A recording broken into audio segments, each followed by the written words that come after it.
Hello, YouTube. My name is Jacinda Gonzalez, and I'm coming at you with a video about gender construction. In this video, we're going to be talking about what gender construction is and how our bodies become gendered beings. We're also going to talk a little bit about how gender construction plays a role in creating social hierarchies within society and what that means for bodies who don't already align with gender expectations. First, I want to begin by talking about gender. There's an article titled "The Socially Constructed Body" by Judith Lorb and Patricia Martin.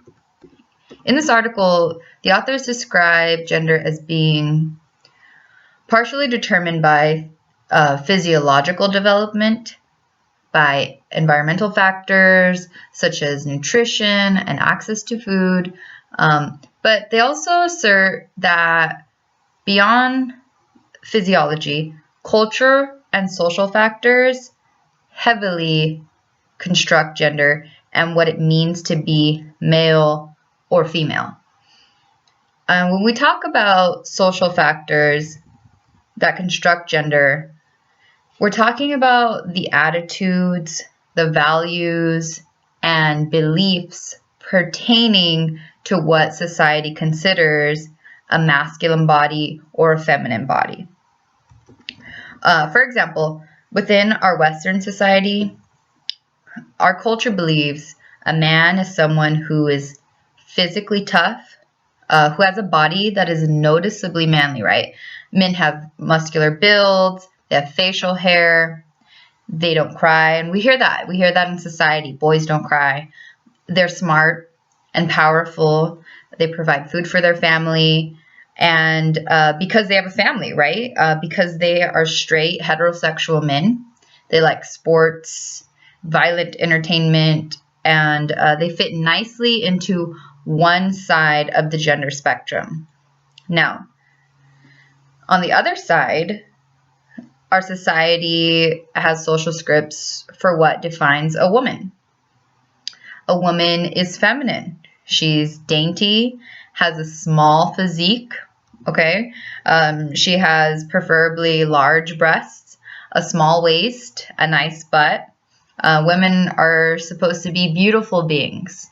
They're sexy, but beyond that, they're sexual objects of desire.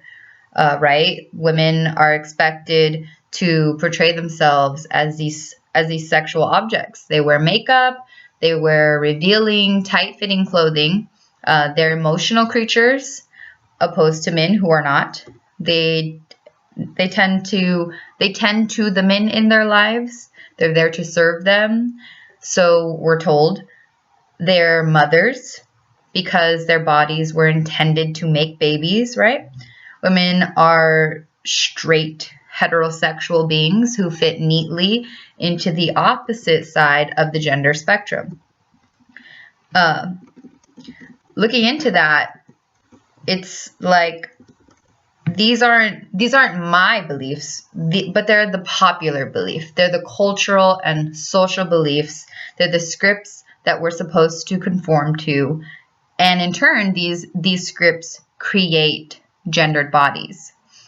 As a result, the gender dichotomy creates a social hierarchy that places the conforming males and the conforming female bodies at the top of the hierarchical pyramid, and the non-conforming bodies, the bodies in between that spectrum, at the bottom of that pyramid. And the non-conforming bodies, when at the bottom, they have limited access to social prestige and social power. These scripts marginalize large groups of individuals who, for whatever reason, do not fit neatly into the male-female category. Transgender beings, transsexual beings, gay and lesbians, anyone who doesn't conform to social scripts for being a male or being a traditional female are in between that category. They're in the non-conforming bodies, and they're at the bottom of that hierarchical pyramid. Take, for example, public restrooms. It's no surprise that public restrooms have become politicized, and groups of individuals are fighting against transgender individuals having access to male and female facilities. This is a clear example of how power and privilege are in favor of the conforming bodies who are properly male and female, and those who are non-conforming do not have access to those powers. The bodies that are outside gender norms suffer because of social structures that are in place. Part of why public restrooms have become so politicized is because it's a space where private acts become public and where an individual's private parts come into question. Groups opposed to the trans community using facilities, public restroom facilities, display great levels of anxiety towards trans bodies in proximity to their own bodies. And why is that? Why does it matter if a woman's restroom is limited to only female-sexed women and not trans women? Why? Why does it matter? Why does it even matter? Well, gender acts as a physical marker of sexuality. When properly performed, gender easily tells others what kind of genitals you have. If you're properly performing femininity, you're telling the world you have a vagina. If you're properly performing masculinity, you're telling the world you have a penis. And when those things are occurring, when you are performing those roles, you easily indicate to others who you could potentially mate with. These scripts are created to uphold the gender homogeny and the heteronormative society that we live in. Issues arise for heteronormal individuals when non-conforming bodies begin gender bending, like transgenders or transsexuals, gays and lesbians. When those lines are crossed or blurred and gender is improperly displayed, gender scripts are therefore not clear indicators of what kind of genitalia you have. Heaven forbid a heterosexual man is tricked into being sexually attracted to a transgender, because now the transgender is infringing on this heterosexual man's mores and values.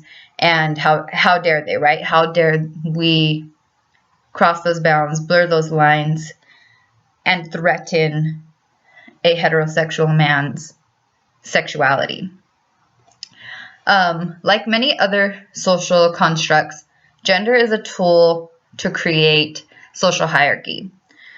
By virtue of definition, gender hierarchy could not exist without the definitive delineation between genders. It would be imposed upon if we had the gray areas, if we embrace the gray areas, because then the delineation between the genders would be at risk. Our society relies heavily on individuals that perform masculinity and femininity, and this is why progression away from a dichotomy, progression away from heteronormative scripts is so heavily fought at the political forefront. This is why there's so much controversy against having gender-neutral restroom facilities or embracing a gender-neutral type of dress or gender-neutral options for small children in schools or toys and things like that, because they threaten the heteronormative scripts that are already in place, and this progression threatens the social framework that our society heavily relies upon. In my next video, I'll be talking a little more about social hierarchies and how our bodies are placed into those scripts.